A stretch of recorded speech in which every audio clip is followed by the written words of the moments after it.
and welcome to this screencast on the kingdom fungi. So we're going to talk about all of those fungi. We've been talking about them a little bit because they're decomposers.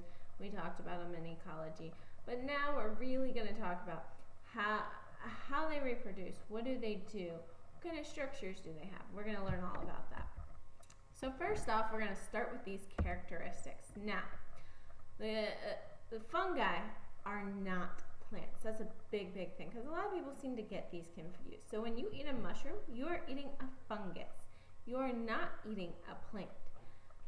They're non-photosynthetic. So remember, in plants we have that chlorophyll which does photosynthesis. We don't have that in fungus. So fungus are going to get their nutrition in other ways. They are eukaryotes. They're non-modal, meaning they do not move at all. And they are saprobes, meaning they live on dead organisms. Remember, we talked about them being decomposers, so they live on those dead organisms. We call them absorptive heterotrophs, meaning they digest their food first and then they absorb it into their bodies. Now, we eat our food first and we absorb it once we have digested it. It goes through your digestive system, and in your small intestine and large intestine, you are absorbing your food. What happens is they release digestive enzymes to break down the organic matter, and then they absorb it. So they store their food, though, as glycogen. Now remember, we store glycogen as well in our muscles before we convert things to fat. The importance of fungi is they're decomposers. They're recyclers of the nutrient in the environment, basically meaning that they're the ones that restore all of the dead organic matter to the soil so then it can be reused. They're almost all multicellular except what we use to make bread, yeast. Yeast is a fungus as well. And they do not have roots, stems, or leaves, and this is one of the reasons they are not considered a plant, but it is not the only reason. So, their cell walls, they do have cell walls just like plants do, but in this case, they're made of chitin, which is a polysaccharide. Remember when we talked about all of those complex carbohydrates? Well, this is one of those. We call the body the thallus, and they grow as microscopic tubes or filaments called hyphae. And you can see right around here the hyphae and how they're attaching to each other. Each of these individual things here is a cell, and that is how they grow. So some more characteristics of fungi. They can be internal or external parasites.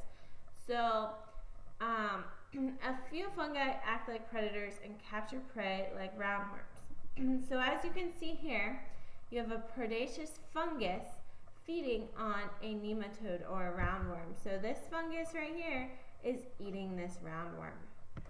So that is a predator-prey parasitism type of relationship. Now, like you know, we eat some mushrooms. Not all mushrooms, though, are edible. Some are poisonous. And one of the cues for poisonous is those really brightly colored caps. But some of these poisonous look almost exactly like our edible. So unless you know exactly what you are eating, do not eat a mushroom. Especially do not eat mushrooms from your backyard. Okay, they produce both sexual and asexual spores, and they're classified by their sexual reproductive structures. So we have these zoospores, sporangiospores, just plain spores. We have all kinds of ways that we're going to make a new fungus, and we're going to go through this here shortly.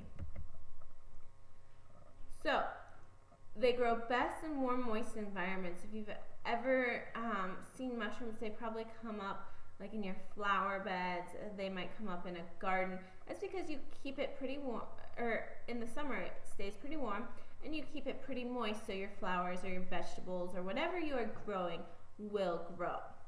So One word you need to know is mycology. It's just a study of fungi.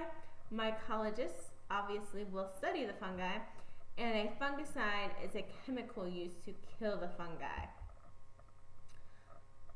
Lastly, we have different types, and you've probably heard of some of these types. So they can be puffballs, yeast, mushrooms, toadstools, rusts, mutts, ringworm, and molds. So if you've ever had ringworm, that was a fungus. It was not a bacteria. And the antibiotic penicillin is made by the mold Penicillium. So this penicillin mold, as you can see, is killing off all of this bacteria on this petri dish. So that was actually one of the ways we discovered penicillin. It was just almost by accident. Here's an example of a puffball. You have seen mushrooms probably. You've seen yeast. And yeast is used in many, many, many things in our society. So let's talk about the vegetative structures, because this is going to lead into how they reproduce, and this is what is really, really important. So a hyphae is all tubular shaped, and they are one continuous cell which has the cytoplasm and multiple nuclei. So as you can see, it's multinucleate. And they all have hard cell walls of chitin, which is the same thing we find in like a lobster, we find it in insect exoskeletons, we find it in crabs. This is very, very much what is found in exoskeletons, but we also find it in a fungus. So as you can see, you see the definitive wall around the outside, which is made of the chitin. So first off, we have stolons, and stolons are just horizontal hyphae, and that way multiple structures can grow off of each other. So we do have rhizoids, which are root-like. It just helps anchor the fungus. It is not an actual root. It doesn't soak up water. It does nothing that the functions of a root in a plant do. It is only there to help anchor it so it can grow up. Now, you may have seen fungus growing on a tree, or you may have seen fungus not necessarily in a yard and growing up. They're still going to have rhizoids because they're still going to need to anchor themselves. This isn't solely for those fungus that grow in a flat area. It is for any type of fungus that needs to anchor itself. So we talked about all of these rhizoids, but they're composed of hyphae, and everything is going to be composed of hyphae. So we have cross walls called septa, and they form our little compartments. So these are going to be more like septa up here, and septa have pores for movement of cytoplasm. Now, remember, these are non-motile. Yes, your cytoplasm can move, but your actual structures cannot. And in the bottom, we form the mycelia, which is the root-like structure that is composed of the rhizoids, and they run through the thallus, or the body. So we talked earlier, we said they're absorptive heterotrophs. So what is that absorptive heterotroph, and what does it mean? Well, we said that they digest their food outside of their body. So they get the carbon from any organic sources, any dying, decaying matter. And what happens is the hyphae are going to release the enzyme. So the enzyme is going to be released here, and then it's going to break down the food. And when it breaks down the food, that's going to diffuse through osmosis. Remember, we talked about that really early in the year. It's going to diffuse back into the hyphae. So if this is the hyphae, this is the nucleus, the enzymes are going to come out of the tip, and we're going to break down anything out here, and then it's going to go right back into all of that organic carbon is going to go back into the fungus. Okay, so we do have differences in our hyphae, and it's just based on the different organism. It's based a little bit on evolution. So they may be classified based on their cell division, whether or not they go through cytokinesis. Remember, when we duplicate a cell, they cannot go through cytokinesis, and they just have extra nuclei. So an aseptate, or a coenzymatic hyphae, does not have septa, and those septa are those cross walls, those cell walls, and they actually go through cytokinesis. And septate has those cross walls, or those just cell walls in the middle. So we have the aseptate or the septate. It's easier to remember, and that's probably what you'll see in class. Now, we have more modifications to our hyphae. So our hyphae do not just remain exactly the same all throughout. So as you can see, we have our septate hyphae and our aseptate hyphae here. And our septate hyphae here, they might have rhizoids within a plant cell. So that's going to be a parasitic type of modification to the hyphae. And what is going to happen is when we have Haustoria, it's parasitic to plants and animals, and that Haustoria is going to help it digest those different organisms. So remember, not all fungi are just living out there and decomposing things that are dead. There are some that are decomposing living things, like if you had ringworm. So how does it grow? What happens? So they grow from their tips, just like roots in a plant will grow from the tip. And the mycelium is an extensive feeding web of hyphae. So remember a couple slides ago where you saw that network of mycelium? Mycelium are always growing, and they're extending from their tip. So the mycelia are always active bodies of fungus, and they're just growing from that tip. So you have the rigid wall over here, and the tip wall is stretching. Okay, so now let's talk about the reproductive structures and their asexual and sexual spores. Most fungi reproduce asexually and sexually by spores. Generally, this is called alternation of generations. An asexual reproduction is most common method and produces genetically identical organisms, just like we talked about before.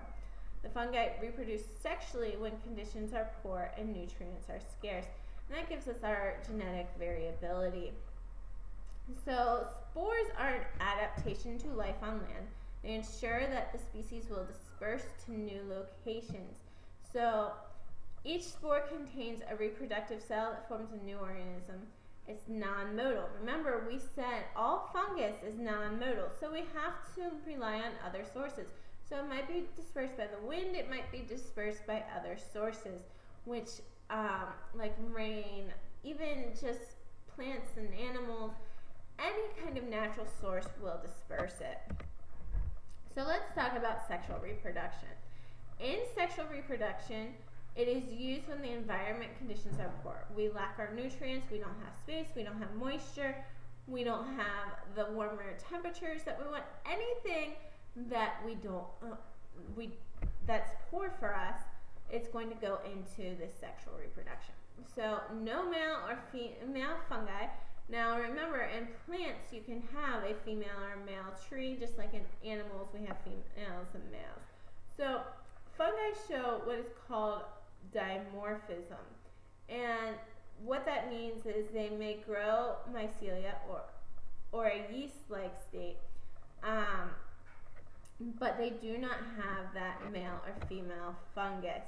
So they're going to have both the sperm and the egg, and it's not exactly a sperm and an egg in fungus. So they have a 1N or haploid hyphae, and this is what I mean by the dimorphism. And they fuse the plus and the minus. So the mating types are not male and female, they're plus and minus. And then they fuse for fertilization. So we don't necessarily have, we have two different types, but we don't necessarily have what you're familiar with as the male and female.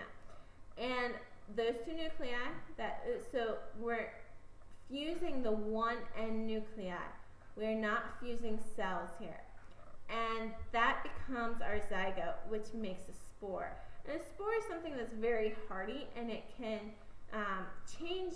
It's not going to change over time, but it has that genetic variability, and